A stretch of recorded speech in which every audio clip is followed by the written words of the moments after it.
बिस्मिल्लाहिर्रहमानिर्रहीम। अस्सलामुअलैकुम। मकतब टीवी देखने वालों को आरजे मोहम्मद नईम नई वीडियो में खुशामदीद कहता है। दोस्तों, एक दफा हुजूर पाक सल्लल्लाहु अलैहि वसल्लम सहाबा की महफिल में जलवा फरमाते कि एक शख्स हाजिर हुआ और कहने लगा, या रसूल अल्लाह, कोई ऐसा मोमिन भी है जो जहन्नुम में रहेगा? हुजूर पाक फरमाने लगे, हाँ, एक शख्स ऐसा होगा जो जहन्नुम की गहराई में 1000 साल रहेगा और मुसलसल ऊंची आवाज से पुकारता रहेगा, या हन्नानो या मन्नान।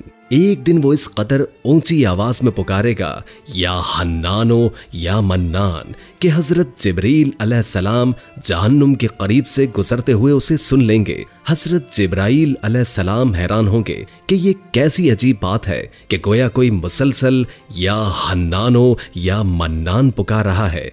हजरत जिब्रील अलैहिस्सलाम अल्लाह के अर्श के सामने हाजिर होंगे और सर सजदे में रखकर खुदा की तस्बीह बयान करेंगे। अल्लाह फरमाएगा, ए जिब्राइल, सर उठाओ। जैसे ही हजरत जिब्राइल अलैहिस्सलाम सर उठाएंगे तो अल्लाह फरमाएगा, बताओ जिब्राइल, क्या अजीब देखा आज तुमने? हजरत जिब्राइल अलैहिस्सलाम अर्ज करेंगे, ए हमारे रब, हमने जहन्नुम से आती हुई एक आवाज सुनी जो कि गहरे गड्ढे से लग रही थी। कोई पुकार रहा था, या हन्नानो या मन्नान। अल्लाह फरमाएगा, ए जिब्रील, जहन्नुम के दारोगा मालिक के पास जाओ और उससे कहो कि जो बंदा या हन्नानो या मन्नान की सदा लगा रहा है उसे जहन्नुम से निकालकर तुम्हारे हवाले कर दे और फिर तुम उसे लेकर मेरे पास आओ। हजरत जिब्राइल अलैहिस्सलाम जहन्नुम के दरवाजे पर तशरीफ ले गए। दरवाजे पर दस्तक दी। हजरत मालिक बाहर आए। हजरत जिब्राइल ने उन्हें अल्लाह का पैगाम सुनाया। हुक्म सुनकर हजरत मालिक जहन्नुम के अंदर जाएंगे। हमारे आका रसूलुल्लाह सल्लल्लाहु अलैहि वसल्लम ने फरमाया, जैसे माँ अपने बच्चों को पहचानती है, बिल्कुल उसी तरह हजरत मालिक जहन्नुम को पहचानते हैं। उसके बावजूद आप या हन्नानो या मन्नान कहने वाले शख्स को तलाश नहीं कर पाएंगे। बाहर तशरीफ लाएंगे, अर्ज करेंगे, ए जिब्राइल, जहन्नुम ने गहरा सांस लिया है, इसलिए कौन सी चीज पत्थर है, कौन सी चीज लोहा और कौन इंसान है, पहचान नहीं हो रही। हजरत जिब्राइल अलैहिस्सलाम फिर अल्लाह की बारगाह में सजदा करेंगे। अल्लाह इरशाद फरमाएगा, ए जिब्राइल, सर उठाओ, तुम या हन्नान या मन्नान कहने वाले को क्यों नहीं लाए? जिब्राइल अलैहिस्सलाम अर्ज करेंगे, मौला, जहन्नुम के दारोगा हजरत मालिक ने भी माजरत की है। कहते हैं कि जहन्नुम ने सांस ली है जिसकी वजह से पत्थर, लोहा, इंसानों में कोई फर्क नहीं रहा, तो ये सभी जलकर कोयला बन चुके हैं, किसी चीज की पहचान नहीं हो रही। अल्लाह फरमाएगा, मालिक से कहो कि मेरा बंदा जहन्नुम के फला गड्ढे में है, फुला कोने में इस हालत में पड़ा हुआ है। हजरत जिब्राइल अलैहिस्सलाम जहन्नुम के दरवाजे पर जाएंगे और हजरत मालिक को या हन्नान या मन्नान पुकारने वाले का पता बताएंगे। हजरत मालिक जहन्नुम के अंदर जाएंगे और देखेंगे कि एक शख्स है, उसके पांव उसकी पेशानी के साथ और हाथ गर्दन के साथ बंधे हुए हैं और जहन्नुम के सांप बिच्छू उसके साथ लिपटे हुए हैं। हजरत मालिक उसकी जंजीरें तोड़ देंगे और जहन्नुम से निकालकर हजरत जिब्राइल अलैहिस्सलाम के हवाले कर देंगे। हजरत जिब्राइल अलैहिस्सलाम उसे अर्शे इलाही के सामने लेकर हाजिर होंगे, सर सजदे में रखेंगे। अल्लाह फरमाएगा, ए जिब्रील, सर उठाओ। जिब्राइल अलैहिस्सलाम सर उठाएंगे। अब अल्लाह पाक उस बंदे से फरमाएगा, ए बंदे, क्या मैंने तुम्हारी बेहतरीन तख्लीक नहीं की? क्या मैंने तेरी तरफ रसूल नहीं भेजे थे? क्या उन रसूलों ने तुम्हें मेरी किताब नहीं सुनाई थी? क्या मेरे रसूलों ने तुझे नेकी का हुक्म नहीं दिया था? तुझे बुराई से मना नहीं किया गया? वो बंदा सारी बातों को मानेगा, इकरार करेगा, या अल्लाह, तूने मेरी बहुत आला तख्लीक फरमाई, तेरे रसूल भी तशरीफ लाए, उन्होंने तेरे अहकाम भी सुनाए। अल्लाह पाक फरमाएगा, फिर तूने फुला फुला गुनाह क्यों किए? वो अर्ज करेगा, या अल्लाह, मैंने अपनी जान पर जुल्म किया जिसकी सजा में मुझे जहन्नुम में डाल दिया गया। ऐ अल्लाह, इसके बावजूद मेरी उम्मीद नहीं टूटी, मुझे तेरी रहमत से उम्मीद थी, इसलिए मैं या हन्नानो या मन्नान पुकारता रहा।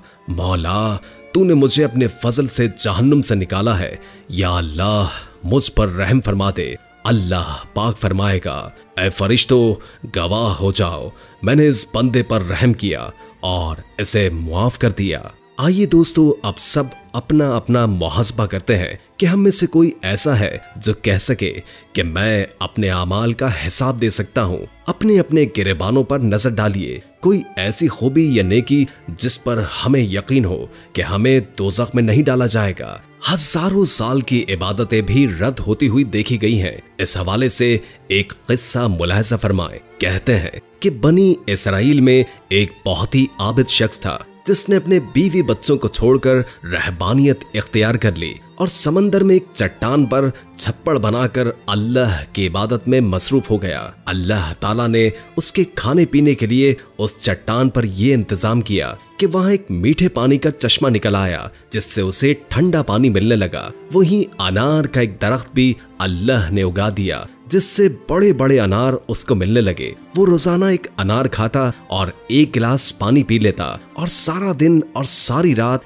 इबादत में मसरूफ रहता। उस शख्स ने 500 साल का अरसा इसी तरह गुजार दिया। जब उसके इंतकाल का वक्त आया तो उसने अल्लाह से दुआ मांगी कि ऐ अल्लाह, मैंने सारी जिंदगी तेरी इबादत में गुजारी है, अब मेरा आखिरी वक्त आन पहुंचा है। मेरी ख्वाहिश है कि जब भी मेरी मौत आए तो मैं सजदे की हालत में हूँ और मेरे बदन को तू ता कयामत महफूज रखना, ताकि जब मैं कयामत के दिन उठाया जाऊं तो सजदे की हालत में उठूं। अल्लाह रब्बुल इज्जत ने ये दुआ कबूल कर ली और सजदे ही की हालत में उसका इंतकाल हुआ।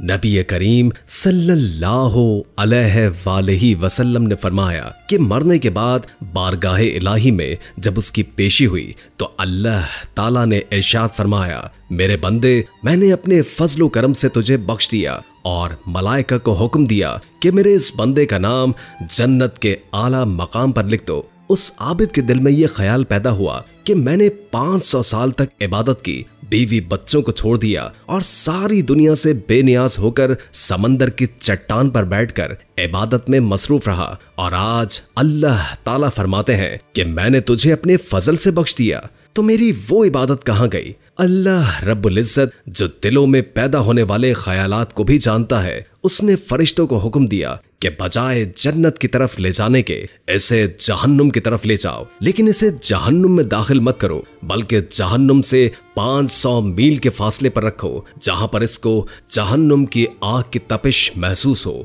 फरिश्तों ने हुक्म की तामील करते हुए उसे वहां पहुंचा दिया। एकदम जो इसे जहन्नुम की तपिश महसूस हुई तो वो बिलबिला उठा और प्यास प्यास पुकारना शुरू कर दिया। जहन्नुम से इतनी दूरी होने के बावजूद उसे ऐसी प्यास लगी कि पूरा जिस्म खुश्क होकर कांटा बन गया। इसी असना में एक हाथ नुमुदार हुआ जिसमें ठंडे पानी का एक कटोरा था।